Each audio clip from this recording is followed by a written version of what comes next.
So guys, remember that when you have a polynomial of degree n, you can have at most n real zeros. So for example, if I have x cubed, that means you can have at most 3 real zeros, okay? So your real zeros can be either rational or irrational. Remember, rational are numbers like 1/2, 1/3, 7. 1/3, the decimal is what? 0.333, and it just keeps going? Yeah. And 1/2 is what? 0.5. 0.5. So guys, these are rational numbers. If there is a decimal, you can predict what the numbers are. However, for irrational, like pi, that's 3.14, and then it goes on in a random, no pattern, right? So irrational, they don't have a pattern to the decimals, but a rational number does. Rational numbers can be written in the form p over q, where p and q are integers. So for example, 1/2, those are both integers. 7/8, those are integers, okay? So we're going to be focusing on rational zeros today. Now let me introduce you to the Rational Zero Theorem. So the Rational Zero Theorem says if the polynomial has integer coefficients, then every rational zero of the function has this form. P over Q, where P represents the factors of the constant and Q represents the factors of the leading coefficient. Okay, this is the Rational Zero Theorem. Okay, so let's apply this to an example so we can make sense of it. So our first example, P over Q. P stands for the factors of the constant. So guys, what is my constant in this polynomial? -18. This is the constant term. So I want the factors of -18. So what numbers multiply to give you -18? That's what it wants. 9 and 2. 9 and 2. 1 and 18. 6 and 3. 1 and 18. Is that it? 18 and 1. 18 and 1. Okay, so this is how I'm going to write it.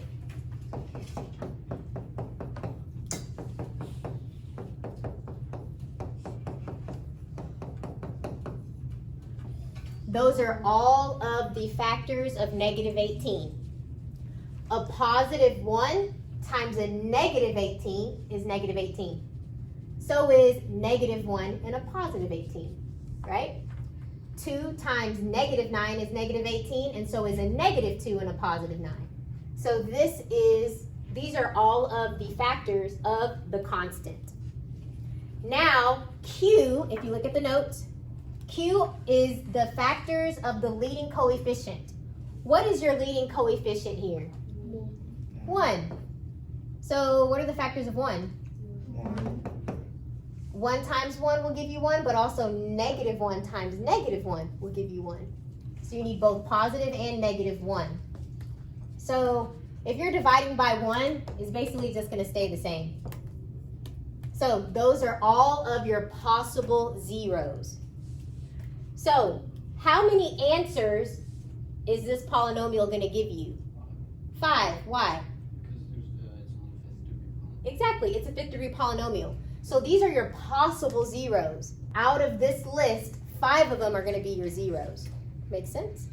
Okay, questions? Whenever we're like putting it in P over Q, we're always going to have to put plus or minus. Yes. Okay.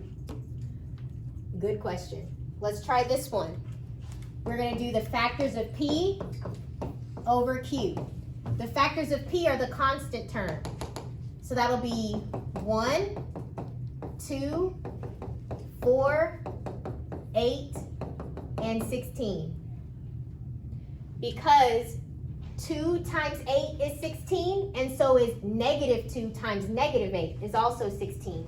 That's why you're always going to have a plus or minus in front of all your numbers. Okay?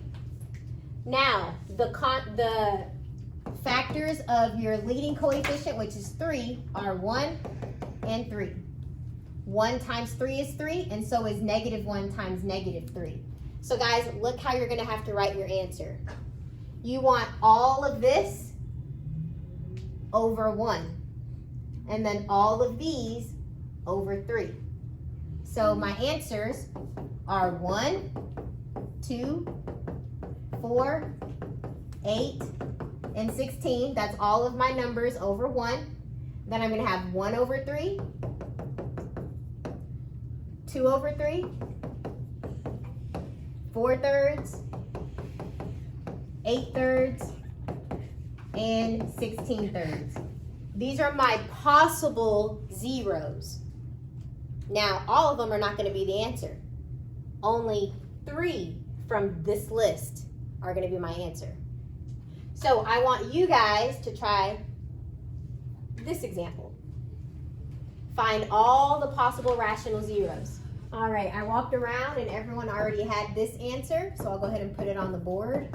The factors of P are 1. The factors of Q are 1, 2, and 4. Because 1 times 4 is 4 and 2 times 2 is 4.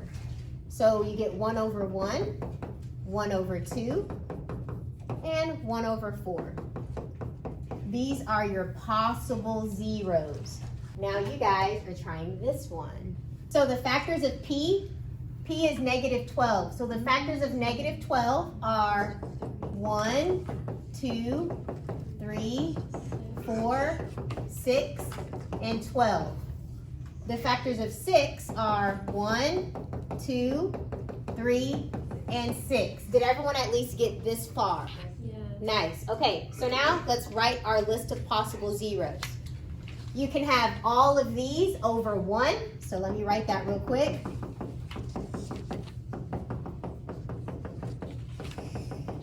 Okay, so all of this over 1. Now, 1 over 2, 1 over the 3, and 1 over the 6. Now I have to do 2 over 1, which is just 2. 2 over 2, which is just 1. 2 thirds, that's a new one. I'll add that to my list.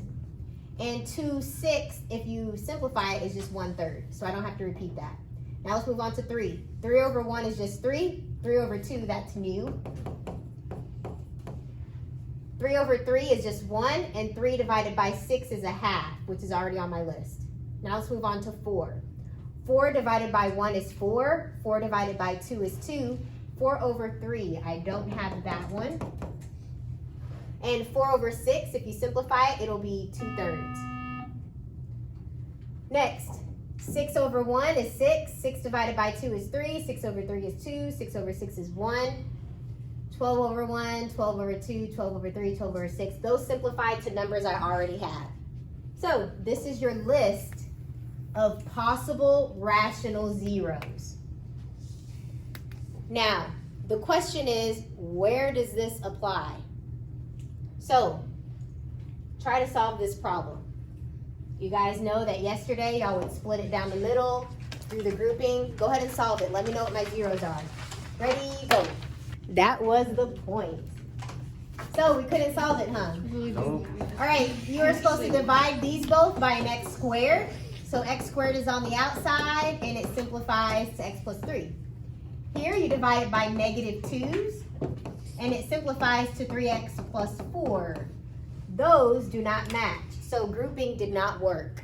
So when you try to factor and you find out that you can't, you're going to have to use the Rational Zero Theorem. You got to use the Rational Zero Theorem.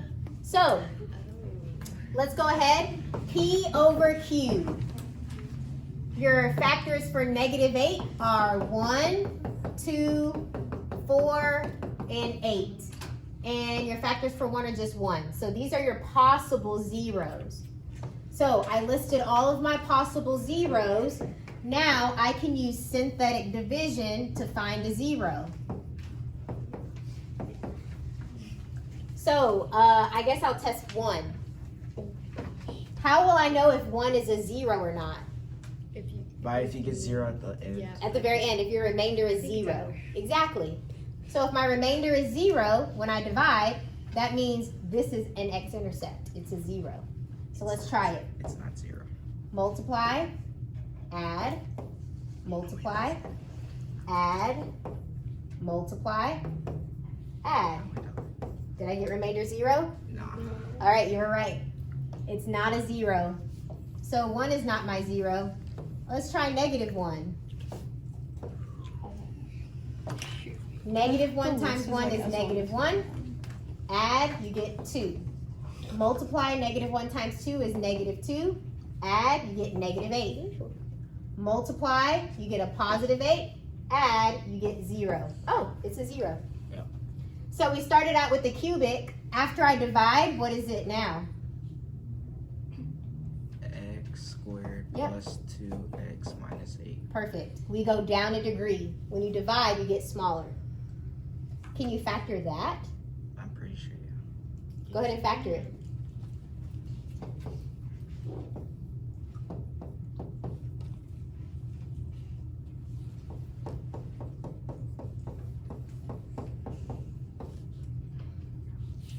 So two numbers that multiply to -8 but add to 2 are 4 and -2. So I put them as my factors. Now if you set this equal to 0 and solve it, you'll get x is -4. If you set this equal to 0 and solve, you'll get x is +2. So these are your zeros. So my zeros are -1, and I know -1 is a 0 because when I did synthetic division, my remainder was 0. And then the other two that I found are -4 and 2. So those are my 3 zeros because this is a cubic polynomial. And notice, is -1, -4, and 2 in my list of possibilities? Yes. Yep. So you have P over Q, and your factors for -18 are 1, 2, 3, 6, 9, and 18. Did I leave any out? Is that it? Okay. Perfect. So we're going to do synthetic division. Which one does y'all test? -1. -1? All right, I'll do that one first. So -1. Multiply, add, multiply, add, multiply, add, multiply these two, add. Yep, that is a 0. Now you asked about a shortcut. You could stop here and factor it, or you could keep going. I'm going to not start over. I'm going to use my new polynomial. What's another number y'all tested? -2. Oh, -2? Okay. So I'm going to test -2. Multiply, add, multiply, add, multiply, add. Yep, that's a 0. If you wanted to, you could keep going. What's another one y'all found? 3? Okay, I'll put a 3 here. 3 times 1 is 3. Add them, you get 3. Multiply, you get 9. -9 plus 9 is 0. So guys, I found all of my zeros. -1 is an answer. -2 is an answer. 3 is an answer. And guys, we're left right here with x plus 3. That's your factor. What is the 0 that goes with x plus 3? Yep. So x is also -3. So your 4 answers, you get -3, +3, -2, and -1. Now, if anywhere along this process you were tired of doing synthetic division, you could easily stop. So you didn't have to keep going right here. You could have stopped anywhere you wanted. So you could have stopped right here. This is a 4th degree, so when you divided once, this was cubed. And when you divided a second time, this is a squared. And this is the x term, this is the constant term. So you have x squared minus 9. That's one of your factors. If you set this equal to 0 and solve, you'd move the -9 over, and then you take the square root of both sides. So your answer is plus or minus 3, because 3 times 3 is 9, and -3 times -3 is 9. And that's how you get your 2 answers right there. Now, if you wanted to take it a step further and graph this problem, go ahead and graph it on your paper.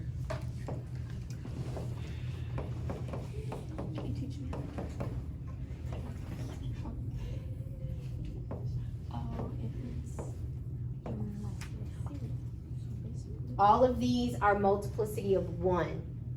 So if your multiplicity is odd, like 1, that means you're going to go through each of your x-intercepts. It the y-intercept. So my y-intercept here is negative 18. This is 0, negative 18. That's my y-intercept. Wendy's. Yep. It looks like a Wendy's. All right, so we're going to go ahead and move on.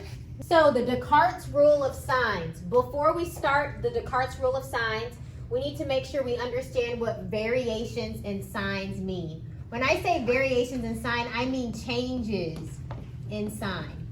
That's another way to write it. So that means consecutive coefficients have opposite signs. So for this question, how many variations, you can think of the word, how many changes in signs are there? How many does the function have? So it goes from positive to negative, that's one variation. From here to here, it goes from a negative to a positive. And from here to here, it goes from a positive to a negative. That is 3 variations in sign.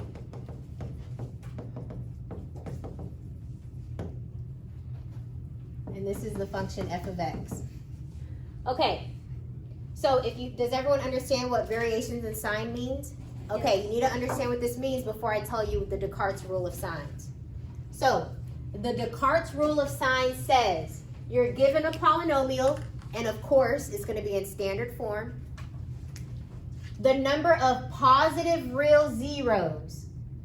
Let's not let the math jargon confuse you. They're just basically saying the positive answers is equal to the number of variations in signs of f of x. Let's just stop there. So guys, what this is saying is, how many variations did we have? 3. 3 variations. So they're saying you have 3 positive answers. That's all that sentence is saying. Okay? So it's equal to the number of variations of sign or less than that by an even number. When this sentence says less than that by an even number, that means subtract 2.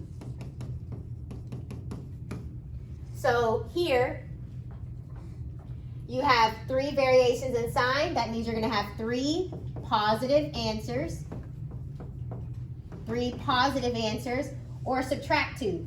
1 positive answer. You can have 3 positive answers or 1 positive answer. The difference is 2. It's always going to be a difference of an even number. The negative, or the number of negative answers, is equal to the number of variations in sign for f of negative x. So notice before we did f of x, now we're going to do f of negative x to see how many negative answers there are. So let me show you how to do that. Here, this is regular f of x. If you plug in a negative x, if there's an odd degree, that's going to change the sign. So I'm going to plug in negative x's everywhere. Okay, now the ones with an odd degree, the sign will change. If the degree is even, it will stay exactly the same. So negative x to the 5th power, it's going to be negative 4x to the 5th. It's an odd degree, so instead of being a positive 4, it's now a negative 4. This one is even. A 4th degree is even, so this one will stay the same, minus 3x to the 4th power. This one is an odd degree, so this will change. Instead of positive 7, it'll be a minus 7. This is even, so it's going to stay the same, because negative x squared is just x squared. This is odd. You can think of a 1 right here. A negative 6 and a negative x is a positive 6x. So that shows that when you have an odd degree, it's going to change. So it became positive. Your constant will remain the same. So guys, how many variations do I have? 2. 3. It went from negative to positive here and then positive to negative here. So 2 variations. So that means you're going to have 2 negative answers. Or, let's look at the notes, or less than that by an even number. So if you subtract 2, what will you have? So you either have 2 negative answers or 0 negative answers. Okay, so let's do an example to make sense of the Descartes rule of signs. Here's our first example. So let's figure out the positive answers that we're going to have. Here's a variation, and that's it. There's just 2. So you can have 2 positive answers or subtract 2, 0 positive answers. Let's figure out how many negative answers I could possibly have. To find the negative answers, we're going to plug in a negative x. If you plug in a negative x, this is odd, so this will change. This is an even degree, so this will stay the same. This is odd, so it will stay this. It'll change. This will stay the same. So odd degrees change. Even degrees stay the same. How many variations do you see? 1. Just 1. So I'm going to put a 1 here. Can you subtract? No. Nope. So just write another 1. There's always just going to be 1 negative answer. How many answers should I have total? 3, because this is a 3rd degree polynomial. So give a column for imaginary answers. I know that each row needs to equal 3, because this is a 3rd degree polynomial. So 2 plus 1 plus 0 will give you 3. So in this scenario, you could possibly have 2 answers that are positive, 1 answer that's negative, and none that are imaginary, to give you a total of 3 zeros. Or you could have no positive answers, 1 negative, 2 imaginary, to give you a total of 3 x-intercepts, 3 zeros. Okay? Let's try another problem. Next one. Okay, next one. Any variations? No. No variations, so put 0.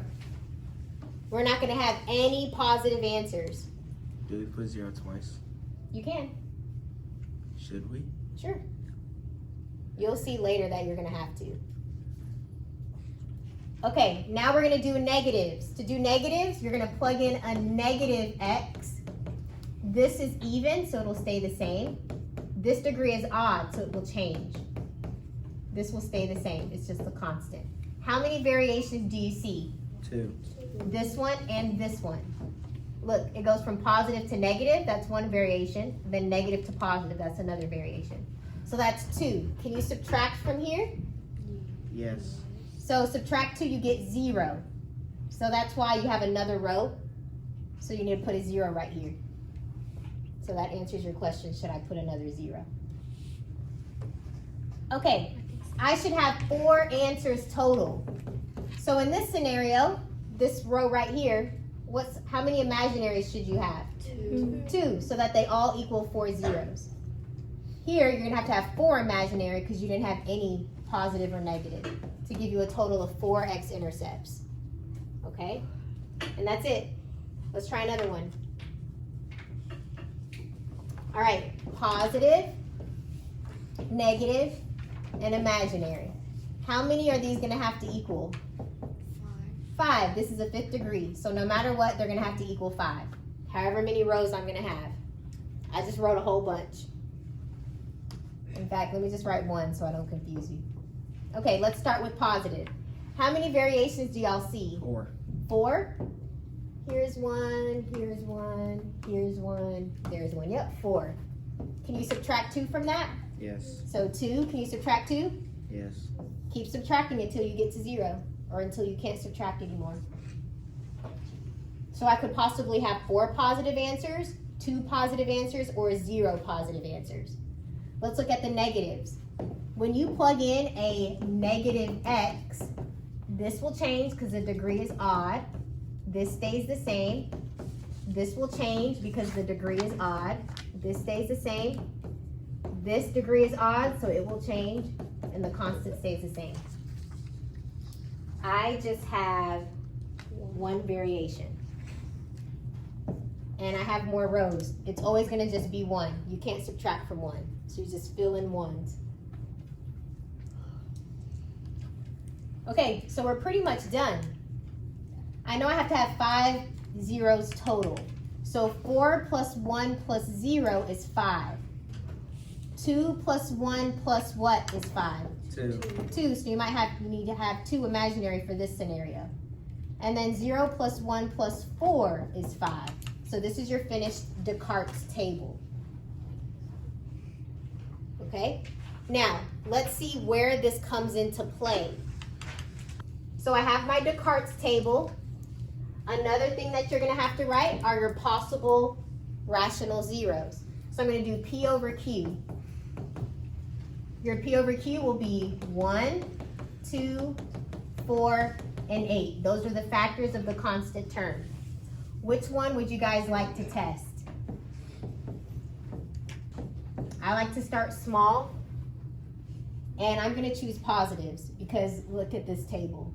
It's possible that I have 4 positive answers or 2 positive answers. So I'm going to start positive. Let's try it. I'm going to start with 1. Everyone copy this. 1 times 1 is 1, and then you add to get negative 1. 1 times negative 1 is negative 1. Add, you get 2. 1 times 2 is 2.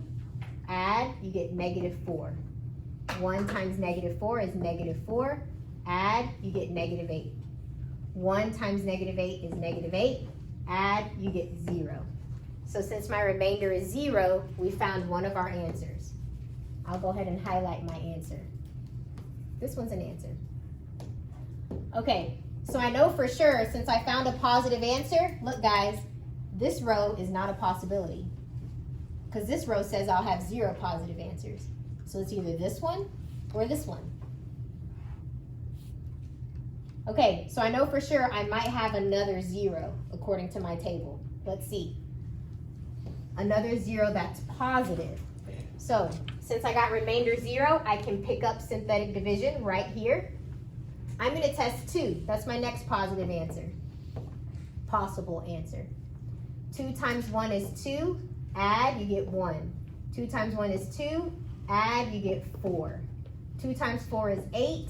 Add, we get 4. 2 times 4 is 8. Add, you get 0. I found another answer. All right, so I could still have more positives. Do y'all want to check a positive or a negative? A negative? Okay. All right, so let's try a negative. Or you could stop right here and factor it. What do y'all want to do? Let's factor it? Okay. Let's go ahead and factor. Okay, so this was a x to the 5th degree. So when we did synthetic, this was x to the 4th. When we did synthetic again, this is x cubed. So this is an x squared, x plus 4. So when you factor, you split it down the middle. These two can be divided by an x squared. So x squared is on the outside, and you're left with x plus 1. Over here, we're going to divide by 4. So 4 is on the outside. You're left with x plus 1. Whatever matches, that is one of your factors. And whatever is on the outside is your other factor. Now, set each of these equal to 0 and solve. So if you set this one equal to 0, you'll get x is negative 1. That's another 0. So we have 3 so far. This one, set it equal to 0 and solve it. So you'll move the 4 to the other side. It becomes a negative 4. And then square root both sides. You get x is equal to plus or minus. The square root of 4 is 2, but since you have a negative on the inside, you get I. So those are where your 2 imaginary answers come in. So your answers are 1, negative 1, 2, 2i, and negative 2i. So notice I have 2 positive answers, 1 negative answer, like it says in my table, and 2 imaginary answers. Why did you cross out the bottom row again? Because when I tested, I crossed out this bottom row because when I tested 1, I got a remainder of 0, so that means 1 is an answer. This row says that I have 0 positive answers, but I found a positive answer, so it can't be this one. That is the end of the lesson. I want you guys to try this one. Use the Descartes rule of signs. I'm going to walk around and check.